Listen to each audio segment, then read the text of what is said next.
히브리어로 다바르라는 말을 사용하는데 이 다바르에서 말씀을 뜻하는 다발이 오게 됩니다. 그러니까 광야는 어떤 곳이냐? 광야 가운데서 하나님의 말씀을 배우고 하나님의 말씀을 경험하고 그 말씀대로 살아가는 하나님의 마음을 배워가는 장소인 줄로 믿습니다. 어떤 목사님께서 집회를 마치시고 그리고 성도님들과 함께 식사를 하는 가운데에 식사를 마치신 한 성도님이 자리를 비우고 돌아왔는데 담배 냄새가 나네요. 유머 감각이 뛰어난 한 목사님께서 이렇게 이야기를 하셨답니다. 예수 잘 믿고 성령님을 모시려면 금연하시는 게 좋겠습니다. 연기가 가득하면 예수님께서도 답답해 하시지 않으시겠습니까? 이렇게 이야기하셨다는 거예요.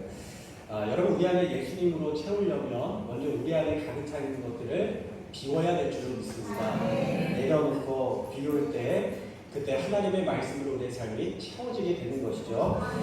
그래서 하나님께서는 광야의 시간들을 통해서 다윗 안에 사로잡혀 있는 많은 것들을 다 비워내게 하십니다. 하나님의 말씀에 공동체 안에 있던 다윗이 마음이 답답하여서 자신의 문제를 해결해 보고자 기도의 자리, 예배의 자리, 말씀의 자리를 뛰쳐나갔습니다. 그게 누구에게 찾아가냐면 요나단에게 찾아가기 시작하죠. 우리가 우리 인생들의 문제를 하나님 앞에 맡기지 않고 우리가 자신이 스스로 해결하려고 하기 시작할 때에 그 문제는 우리가 감당할 수 없는 두려움으로 찾아오게 되더라는 겁니다. 그래서 다윗은 제사장 앞에서 두려움에 휩싸여서 거짓말하고 칼로 망했던 자의 칼을 의지하게 되고 사람을 의지하는 인간적인 방법을 찾다가 결국 다 실패하고 미친 척하여서 결국 목숨만 건지게 되었다는 사실을 우리는 지난주의 말씀을 통해서 알게 되었습니다. 그리고 빈손으로 그는 광야의 한 굴에 가서 머물렀어요. 그곳에는 정말 아무것도 없는 광야였습니다. 굴이었어요. 사랑하는 여러분, 때로는 우리의 손에 있는 방법들이 다 실패로 돌아간다고 해서 여러분 너무 낙심하지 말기를 바랍니다. 그때가 하나님의 은혜를 경험하는 구원의 자리가 될 줄로 믿습니다.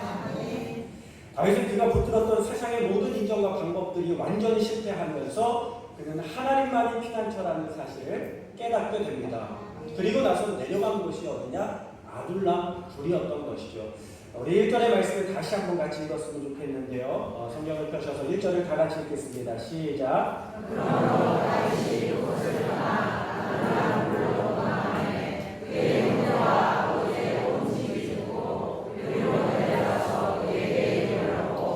자, 여기 굉장히 유명한 굴이 등장하는데 바로 아둘람 굴입니다. 아둘람 굴이에요. 여러분, 다윗의 도피 생활에서 빼놓을 수 없는 두 가지가 있는데 하나는 엔게디 광야의 생활이었고 하나는 이 아둘람 굴의 생활이었습니다. 히브리인들에게 굴은 두 가지를 의미하는데 하나는 피난처입니다. 도피하는 곳이죠. 전쟁사를 많이 보면은 많은 왕들이 굴로 들어가서 피하게 되는 것을 보게 됩니다. 그리고 굴은 무엇이냐면 매장지입니다. 사람이 죽었을 때에 굴에다가 사람을 매장하게 됩니다.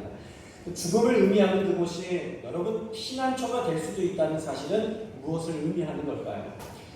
예수님께서는 무덤에서 다시 살아나셨고 초대교회는 카타콤에서 신앙을 지켰습니다. 기독교가 무덤에서 시작된 것처럼 다윗의 왕국이 여기서 시작되는 것입니다. 혹시 여러분의 인생 가운데 내가 무덤까지 내려갔다라는 생각이 드십니까? 내 처지를 보면서 무덤 속에 있는 것 같은 처절함 가운데 있는 사람이 있지 않습니까? 오늘 예수님께서 무덤에서 죽음에서 다시 사신 것처럼 우리도 죽음과 모든 문제 가운데 다시 살게 되는 축복의 역사가 있게 되기를 주님의 이름으로 축원합니다. 다윗은 빈손으로 도망했어요. 그런데 쥐고 있었던 것을 다 내려놓았을 때 그때 하나님의 놀라운 역사가 나타나기 시작합니다. 2절의 말씀을 다 같이 함께 읽도록 하겠습니다. 시작. 환난당한 모든 자와 빚진 모든 자와 마음이 고통한 자가 다 그에게 모였고 그는 그들의 우두머리가 되었는데 그와 함께한 자가 400명 가량이 되었다. 아멘. 다윗은 완전히 파산해서 빈손이었습니다. 그에게는 군사도 없고 동행자도 없고 아무도 없었습니다. 하늘 아래 다윗 혼자였어요. 그런데 얼마나 외롭고 쓸쓸했겠습니까? 그런데 그렇게 처량한 마음을 가지고 찾아간 굴 속에 놀랍게도 하나님께서는 400여 명이나 되는 많은 사람들을 보내주셨다는 것입니다.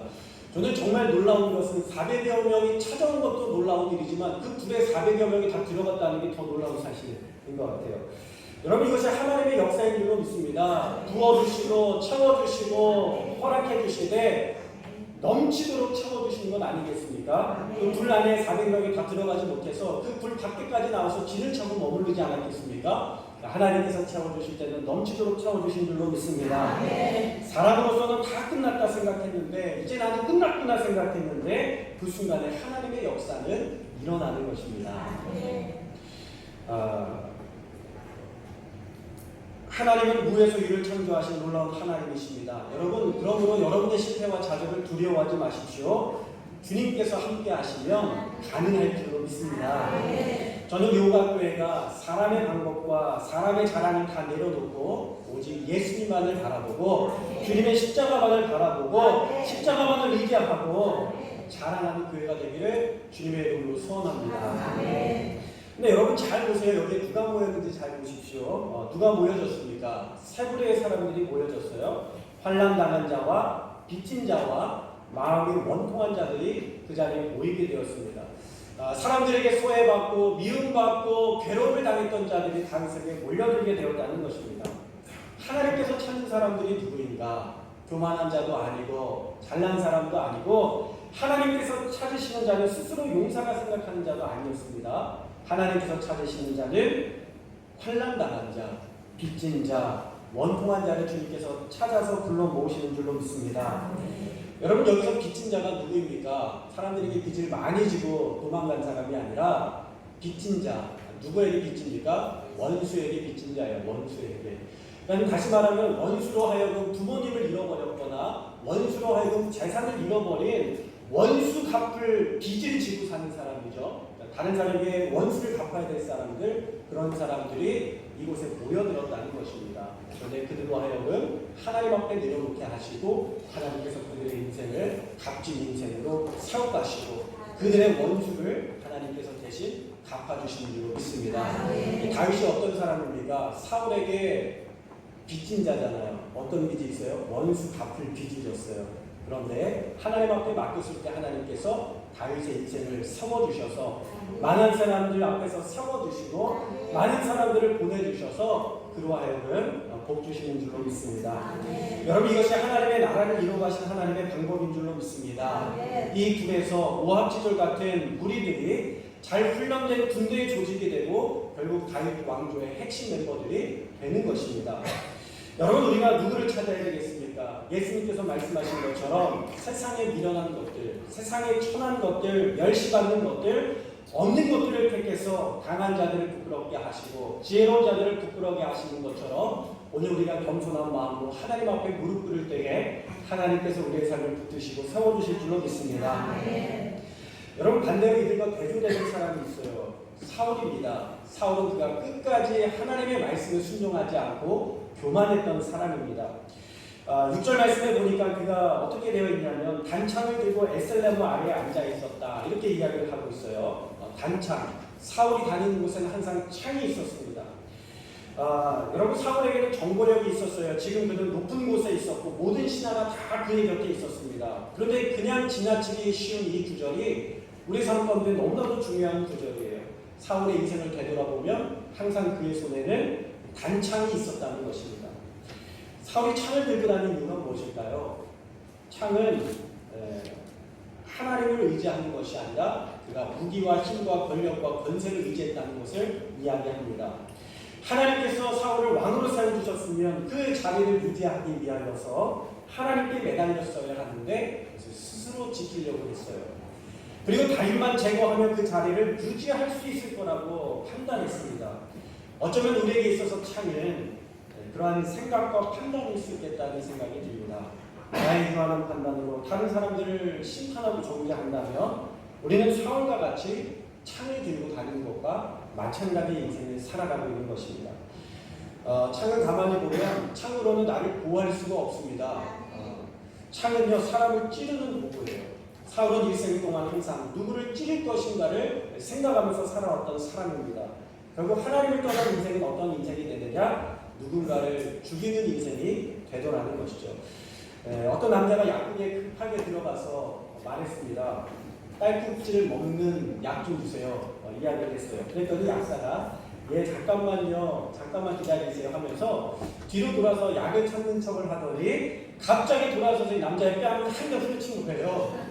이 사람이 가만히 있다가 뺨을 맞았잖아요. 얼마나 깜짝 놀랐겠습니까? 이 약사가 웃으면서 이렇게 이야기를 했어요. 어때요? 딸꾹질이 멈췄죠? 그랬더니 남자가 황당한다는 듯이 이 뺨을 부여잡고 약사에게 이렇게 말했습니다. 아니 나 말고 우리 아내가 딸꾹질을 했거든요. 여러분 어쩌면 우리가 인생을 살아가면서 이 약사처럼 다른 사람을 쉽게 판단하고 내 계획과 내 생각대로 실행할 수 있다는 것입니다. 여러분 우리가 가지고 있는 창을 다 내려놔야 될 줄로 믿습니다. 그러면 어떻게 살아야 될까요? 덮어주는 인생을 살아야 돼요. 덮어주는 인생. 어떤 이는 다른 사람들의 실수와 실패를 잘 덮어주는 사람이 있습니다. 괜찮아, 좋아질 거야, 다 잘 될 거야. 사람이 살다 보면 실수할 수도 있지 뭐 그럴 수도 있어 하면서 덮어주는 사람이 있어요. 근데 어떤 사람은요, 그 사람의 허물을 자꾸 들춰내는 사람이 있습니다. 이것도 들춰내고 저것도 들춰내면요, 어떻게 되겠습니까? 냄새만 나는 거예요. 그렇죠? 반대로 어떤 사람은요, 조금만 기다려봐 뭔가 이유가 있겠지 하면서 다독거려주는, 덮어주는 사람이 있어요. 여러분 다윗이 왜 400명이나 되는 사람들이 다윗에게 몰려들었을까요? 다윗은 덮어주는 사람이었기 때문에 그렇습니다. 그들의 삶의 자리에서 그들의 잘못을 심판하는 이들을 피해왔을 것입니다. 그러나 다윗은 그들의 잘못을 하나하나 들춰내거나 가리지 않고요. 그래서 하나님 앞에 맡겼습니다. 우리의 원수 갚는 것은 하나님에게 있고 우리의 잘못의 심판은 하나님에게 있습니다. 그리고 다윗은 하나님 앞에 맡기고 그들을 잘 덮어주고 품어주었다는 것입니다. 사랑하는 여러분, 저는 우리 오각교회가 이런 다윗과 같은 마음을 품고 살아가는 성도들이 되기를 주님의 이름으로 축원합니다. 덮어주는 교회, 품어주는 교회, 안아주는 교회가 되기를 소원합니다. 저는 우리 교회에 마음이 가난한 사람, 환난으로 고난으로 아픔을 겪는 사람들이 모여주고 우리 교회에 와서 예배 가운데 은혜를 받고 또 성도들의 사랑과 위로와 용납을 통하여서 힘을 얻고 회복이 되어지는 그러한 교회가 될 수 있기를 주님의 이름으로 축원합니다. 단창과 함께 더불어서 우리가 하나로 주목할 것이 있는데 사울이 단창을 가지고 에셀나무 아래에 앉아 있었다 이렇게 이야기하고 있습니다. 여러분 이 에셀나무가 나중에 무엇이 되냐면 사울이 블레셋과의 싸움 가운데 죽음을 당하였을 때 그의 무덤이 됩니다. 그의 무덤이 돼요. 그의 뼈를 이곳에 묻게 되죠. 그렇게 남을 죽이려고 하였던 사울이 죽어서 그 나무 아래 묻히게 됩니다. 하나님의 구원의 역사는 누군가를 죽이는 것에서 시작되지 않습니다. 하나님의 구원의 역사는 덮는 것에서 시작된다는 것을 믿으시기를 바랍니다. 다윗이 400여 명의 이 사람들을 데리고 어디로 가냐면 굴에서 머물 수가 없어서 모압 땅으로 갑니다. 근데 모압은 어디냐면 다윗의 증조모 모압 여인 롯의 고향. 그죠? 네. 네? 죄송해요. 제가 롯의 고향입니다. 맞죠? 네. 맞아요. 틀려요. 빨리 대답하세요. 룻기에 그죠? 룻의 고향입니다. 아무도 모른 척하고 가만히 앉으시네요. 룻의 고향이죠. 룻의 고향입니다. 이 며느리가 시아버지와 동침하여 아이를 낳아서 대를 잇고 기생 라합을 통하여 그 대가 이어지죠. 또 보아스가 이방인의 여인 룻과 결혼을 하게 됩니다. 이 기생이라는 말은 히브리어로 쪼나라는 단어를 사용하는데 놀랍게도 이 단어는 창녀라는 한 가지의 뜻만 가지고 있어요. 다른 히브리어 단어가 여러 가지의 뜻을 가지고 있는데 이 단어는 오직 한 가지의 뜻만 명확하게 지칭을 하고 있는 것입니다. 여자로서는 가장 천한 신분이었고 어떻게 보면 다윗의 족보는 우리가 왕의 족보는 어떻게 이야기합니까? 왕의 족보를 거슬러 올라가다 보면 왕이 다 어디서 태어났어요? 아래에서 태어났어요. 그렇죠? 박형권에도 아래에서 태어났다고 하고 그렇게 이야기하잖아요. 그러니까 왕의 족보를 굉장히 신성하게 하고 귀하게 하고 굉장히 신비롭게 하는 것이 왕의 족보인데 다윗의 족보는 드러내면 드러낼수록 추함이 가득한 족보였습니다. 덮을 수밖에 없는 족보였어요. 그런데도 놀랍게 구원이 어디에서 시작되냐면 덮는 데서 시작되는 줄로 믿습니다. 노아의 방주는 구원의 방주입니다. 노아가 배를 만들 때에 역청을 골랐는데 이 역청이라는 말이 무엇입니까? 덮다라는 말이에요. 덮다라는 말이에요. 이 역청으로 방주를 덮어내지 않았다면 물이 새어 들어와서 그 방주의 역할을 감당하지 못하고 그 배에 탄 사람들과 동물들은 구원받지 못하고 물에 빠져 죽음을 당하였을 것입니다. 구원의 방주가 될 수 없었을 거예요. 덮었기 때문에 가능한 일인 줄로 믿습니다. 구약의 제사에 있어서 가장 중요한 것은 이스라엘의 죄사함입니다. 그런데 하나님께서 제사 드릴 때, 하나님 앞에 제사 드릴 때 가장 마지막에 하는 행위가 무엇인지 아십니까? 가장 마지막에 하는 행위는 속죄소를 덮는 것입니다. 그것을 덮어야 제사가 끝나는 거예요. 대제사장이 지성소에 들어가서 희생제물의 피를 뿌리고 뿌리는 곳에서 끝나는 것이 아니라 속죄소의 뚜껑을 덮을 때에 그 제사는 완전히 하나님께서 받으시는 제사, 죄사함을 받는 제사가 되는 줄로 믿습니다. 제단에 뿌려진 피는 하나님과 원수된 자의 피였습니다. 그 안에는 구원받을 수 없는 허물과 죄악이 들어있어요. 그런데 하나님께서 우리를 덮어주실 때에 우리는 원수되었던 하나님과 화목하게 되는 놀라운 역사를 경험하게 되는 줄로 믿습니다. 여러분, 신앙이 좋다는 것이 무엇일까요? 신앙이 좋다는 것, 저는 지금 새벽에 기도하면서 그런 마음이 들어요. 자꾸 우리가 사무엘상의 말씀을 통하여서 단순히 말씀에 대한 지식이 늘어나는 것이 아니라 하나님의 마음을 배우는 자리다. 광야라는 곳은 하나님의 마음을 배우는 자리다. 여러분, 광야의 시간이 얼마나 귀한 자리입니까? 광야 가운데 있다면 빨리 벗어나려고 하지 마시고 그 가운데 임하시는 하나님을 매 순간순간 만나시기를 주님의 이름으로 축원합니다. 신앙이 좋다는 것은 잘 덮어준다는 것입니다. 우리 옆에 사람하고 함께 인사할까요? 예수님의 보혈로 덮겠습니다. 예수님의 보혈로 덮겠습니다. 여러분, 신앙인이 가져야 될 덕목은 덮어주는 것입니다. 예수님께서 우리의 허물을 예수님의 피로 덮어주셨고 우리의 죄악을 예수님의 피로 덮어주신 것처럼 우리와 함께 모든 성도님들도 예수님과 같이 덮어주는 삶을 살 수 있기를 주님의 이름으로 축원합니다. 그럴 때 하나님의 놀라운 축복의 역사가 참 흐르는 하나님의 역사가 저와 여러분의 삶에 끊임없이 부어지게 될 줄로 믿습니다.